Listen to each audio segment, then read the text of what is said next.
ST साहब की ticket नहीं काटी। मैं टिकट उनकी बगल में दे रहा था रामपुर, वो नहीं लड़ना चाहते। आय दोगुनी की बात की, किसान को संकट में डाल दिया।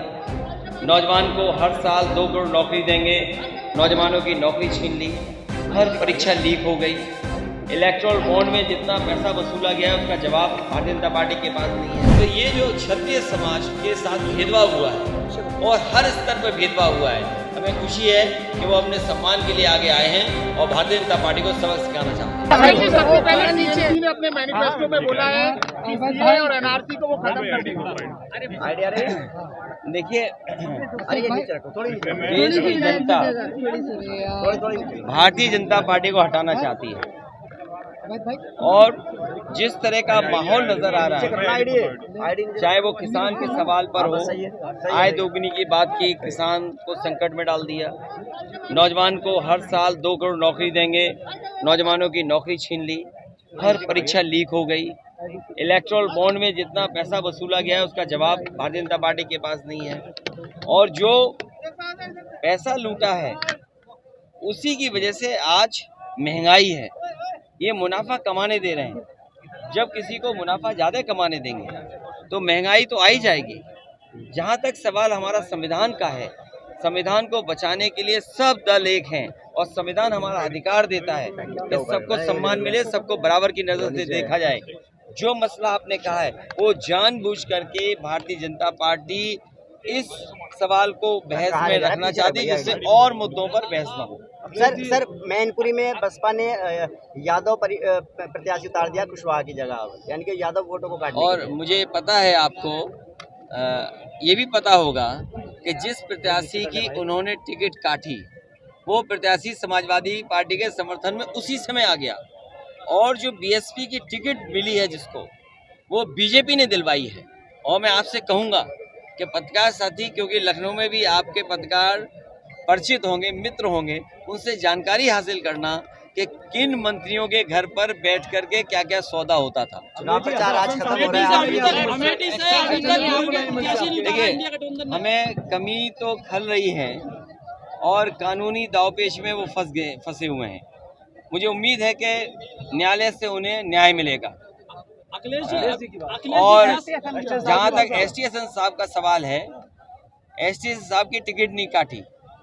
मैं टिकट उनकी बगल में दे रहा था रामपुर, वो नहीं लड़ना चाहते थे। मैं समझ सकता हूँ कि नहीं लड़ना चाहते थे, लेकिन अगर हम टिकट नहीं दे पाए हैं, मैं अपने पत्रकार साथियों से कहना चाहता हूँ और एसटी साहब को से भी कहूँगा कि उनका सम्मान करने का काम हम समाजवादी लोग करेंगे। जब भी हमें ताकत मिलेगी हम उनका सम्मान करेंगे।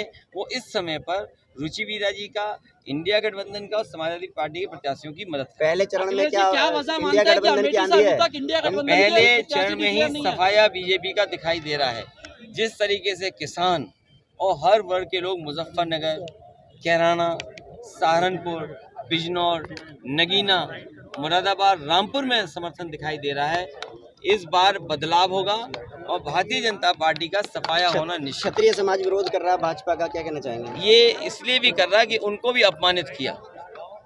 कभी किसी के सम्मान को ठेस नहीं पहुंचानी चाहिए और हमारा संविधान कहता है कि आप किसी का सम्मान अगर है तो सम्मान उसका करना चाहिए।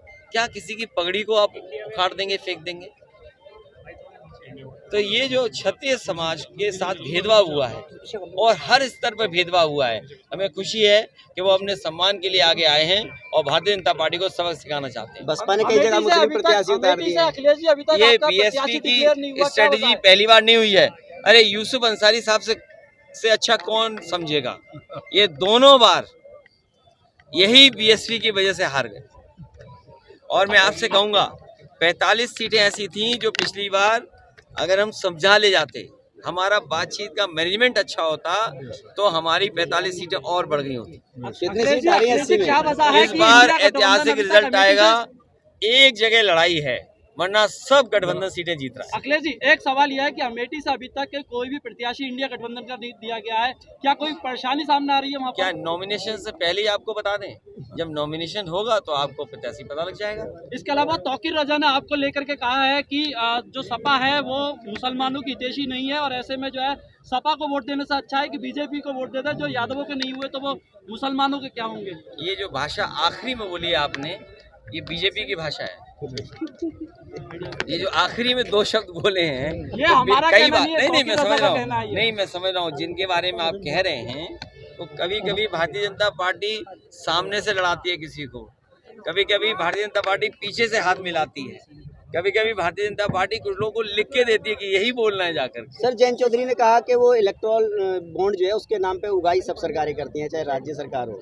नहीं, देखिए किसी बारे में नहीं, ये तो सफाई बीजेपी को देना चाहिए, क्योंकि बीजेपी ने सबसे ज्यादा चंदा वसूला है, और ईडी, सीबीआई, इनकम टैक्स इसको लगा के, और कई ऐसी कंपनियां हैं जिसमें आप देख सकते हो कि उन पे ईडी, सीबीआई के छापे पड़े, उसके बाद उन्होंने पैसा दे दिया या चंदा दे दिया, चंदा देने के बाद उन पर ईडी, सीबीआई, इनकम टैक्स की क्या छूट गई। जनता के बीच अखिलेश और जी, ज्यादा जयंत चौधरी परसों मुरादाबाद आए थे और उन्होंने ये कहा है कि अखिलेश यादव हमको दबाने की कोशिश कर रहे थे, इसलिए जो हमने गठबंधन तोड़ा, लेकिन हमारे पारिवारिक संबंध वैसे ही रहेंगे जैसे पहले थे। ये भी तो बता दो, 500 आदमी थे। ये अच्छी बात है, जो हमारे संबंध है वो तो रहेंगे। और आपको ये भी पता होगा कि चौई चंद सिंह जी के नाम पर नेताजी ने डिग्री कॉलेज अपने सैफी में बनाया था, और आज विधानसभा के सामने जो प्रतिमा है चौई चंद सिंह जी की, वो भी नेताजी ने लगवाई थी, और भारत रत्न चौई चंद सिंह जी को दिया है। इसके लिए सभी को खुशी है, लेकिन बीजेपी ये बताए भारत रत्न दिया चौई चंद सिंह, लेकिन एमएसपी की जो मांग है, एमएसपी की मांग के लिए क्यों नहीं बीजेपी आगे आ रही? जयंत जी कह रहे हैं आप दबाने का काम कर रहे थे, इसलिए मजबूरी में। नहीं, हम किसी को दबाते नहीं, हम सबको आगे बढ़ाते कह हैं, रहे और दबाए अपनी होते जगह तो है। माइनस में सीट होती। सर, उन्होंने तो ये भी कह दिया था 1 रुपए का भाव लगाया था हमारा। नहीं, ऐसा नहीं, तुम समझ नहीं पाए बात को। अगर दबाया होता तो 0 से -1 होती, -2 होती, -3 होती। हमने उन्हें आगे बढ़ाया और चौई चंद सिंह जी की विरासत को आगे बढ़ाया, तो परिणाम क्या हुआ कि 8 सीटें 9 सीटें जीत गए, राज्यसभा दे दिया। और याद रखिएगा, एक राज्यसभा 37 एमएलए के पार आती है, और हमने एक दी और एक खोई, तो 2 हमारा नुकसान हुआ समाजवादियों का। विश्वासघात हुआ। ये तो आप आकलन करिए क्या हुआ हमारे साथ। लुक अच्छा लग रहा है आपका, ये कमाल वाला। ये इसलिए कि बुनकर भाइयों के कुर्ते से भी मुनाफा हो और गमछे से भी। बीजेपी 400 पार का नारा दे रही है, उसको लेकर वो 400 हार 400 हार है, 400 पारना है। और ये बताओ, यहाँ भी पुलिस आगे कर रहे हैं, ये पुलिस वालों को नहीं पता, इनकी नौकरी 3 साल हो जाएगी। अखिलेश जी, अभी आपने मंच से एक बात कही थी कि जो बीजेपी है वो परिवार वालों को नीचे जो है। मैं दूसरी बात कह रहा हूँ, ये तो हमारे सब गरीब लड़के हैं, गांव के हैं, जो पुलिस में भर्ती हैं। अग्निवीर में भी गांव के ही बच्चे आते थे। बीजेपी नहीं चाहती कि गांव के परिवार के बच्चे आए फौज में, उनके परिवार की आर्थिक स्थिति बेहतर हो, समाज में उनका सम्मान बढ़े, इसीलिए उन्होंने अग्निवीर की है। अभी अग्निवीर की है, आउटसोर्स नौकरियां बढ़ा दी उन्होंने। और हो सकता है हमारे जो खाकी पहने वर्दी घूम रहे हैं नौजवान, इनकी भी नौकरी अगर 3 साल कर देगी बीजेपी, तब क्या करोगे आप? जैसे पेपर लीक किए, जानबूझ करके पेपर लीक किए, जिससे उन्हें नौकरी और आरक्षण न देना पड़े। कल को इन लड़कों के साथ हो गया 3 साल की नौकरी, तब क्या करोगे आप? क्या आपको पता था कि अग्निवीर 4 साल की नौकरी होगी? क्या इनको पता है कि इनकी 3 साल नौकरी नहीं होगी? तो ये भी मनी मन बीजेपी को हराएंगे।